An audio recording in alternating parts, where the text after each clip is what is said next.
Di primo acchito direi il divertimento, solo che il divertimento è molto soggettivo. C'è chi si diverte a giocare a scacchi, dove la fortuna non ha nessuna importanza, e chi invece gioca al casinò, dove la fortuna è l'unico elemento spesso importante. Chi gioca ai wargame predilige regolamenti complessi, simulativi.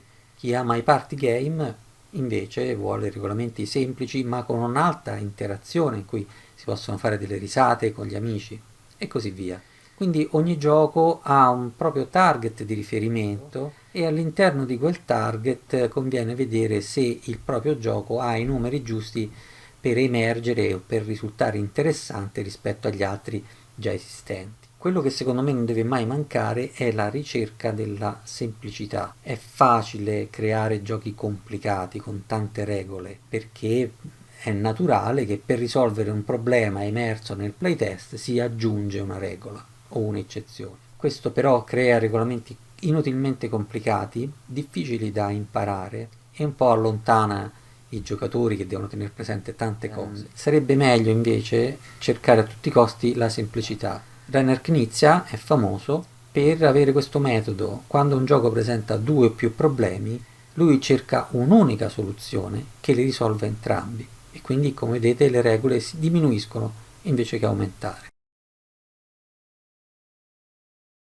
Nonostante io sviluppi giochi fortemente ambientati e mi piaccia farlo, come Bang, come Samurai Sword, abbastanza curioso è che i miei giochi preferiti invece siano tutti astratti. E il primo in assoluto sono gli scacchi, che ritengo il gioco migliore mai creato dalla mente umana. È un gioco anche con dei simbolismi molto profondi. Poi c'è un gioco di parole, il Bugle, o paroliere qui in Italia. E poi un gioco che nel suo piccolo lo ritengo perfetto per quello che deve fare è il 6 e le prendi come è conosciuto in Italia. Giochino semplice che però tiene fino a 10 giocatori e che non è banale ed è divertente.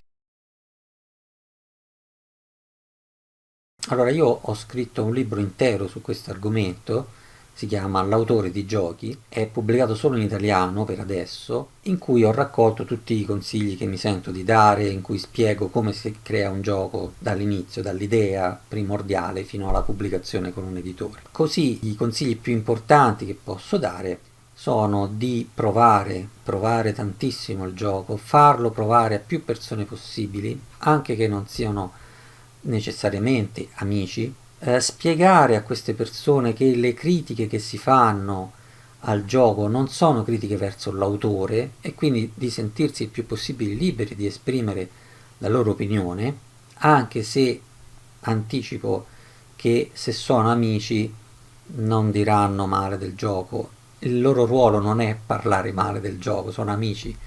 Quindi è molto difficile ottenere da persone che si conoscono e si stimano delle recensioni obiettive. Ecco perché bisogna farlo provare anche a persone che non si conoscono e magari senza dire che si è l'autore del gioco.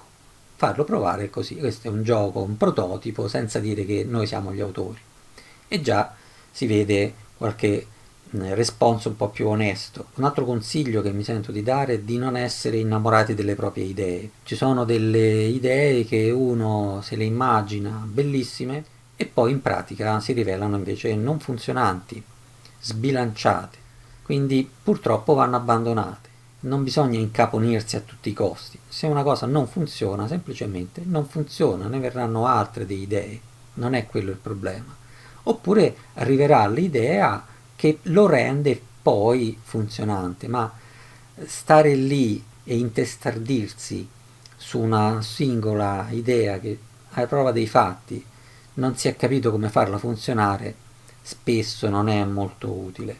Quindi essere onesti con se stessi, non mentire a se stessi, vedere quello che c'è che non funziona e non nasconderlo sotto il tappeto. Quindi vedere se una cosa non funziona, non far finta di niente, perché poi i giocatori o l'editore vedrà le stesse cose che non funzionano, ma non farà finta di niente. Quindi meglio che le cose escono fuori nella fase di playtest che invece con un editore o peggio ancora con i giocatori. A quel punto non c'è più tempo per rimediare e quindi si andrà contro a un rifiuto o a un insuccesso. Le fonti di ispirazione possono essere qualunque, possono essere film, fumetti, libri, la realtà che c'è intorno a noi, qualunque situazione, qualunque storia può essere fonte di ispirazione. Alex Randolph racconta che uno dei suoi successi più grandi è stato ideato fra il rosso e il verde di un semaforo. Quello che consiglio e che trovo spesso negli autori di giochi è essere curiosi, curiosi di tutto quello che succede intorno. L'autore di giochi è qualcuno che si guarda intorno e cerca di capire le meccaniche sottese alla realtà o comunque alla situazione di fantasia che vuole rappresentare e da quelle le modellizza semplificandole in un gioco. Quindi essere curiosi di tutto. Nella mia libreria qui alle spalle ci sono libri praticamente su ogni argomento dello scibile umano, dall'astronomia e astrologia all'archeologia, dal studio del design dei caratteri tipografici, dei font, allo studio delle religioni comparate. C'è veramente di tutto. Sono un lettore onnivoro di qualunque cosa e da qualunque cosa di queste può nascere l'ispirazione di un gioco. Allora, nel mio caso è stato tutto un po' particolare perché la Da Vinci editrice, oggi a DV Games, che pubblica Bang, era appena nata, non aveva pubblicato nessun altro gioco e neanch'io avevo pubblicato nulla. Quindi siamo praticamente nati insieme come editori e autori di giochi e quindi in quel caso è stato un discorso di amicizia in comune. Conoscevo delle persone che poi sono stati fondatori della TV Giochi e quindi è stato abbastanza naturale rivolgermi a loro dopo che avevo creato Bang, prima ancora che fosse fondata la TV Giochi. Normalmente quello che consiglio di fare è studiare il catalogo delle case editrici. Inutile proporre un wargame complicato a chi fa party game, inutile proporre un gioco di ruolo a chi non si interessa di questo tipo di giochi e così via. Questo fa risparmiare tempo sia all'editore che all'autore di giochi e dimostra anche un certo interesse verso l'editore, un certo rispetto. Tutto il tempo necessario per farlo diventare bilanciato e divertente. Questo richiede in media un anno e mezzo. Meno di 6 mesi è quasi impossibile, anche se uno ha esperienza di game design alle spalle. Più frequente è sforare 2 anni, 3 anni, in qualche caso 5 anni, 10 anni, anche di più.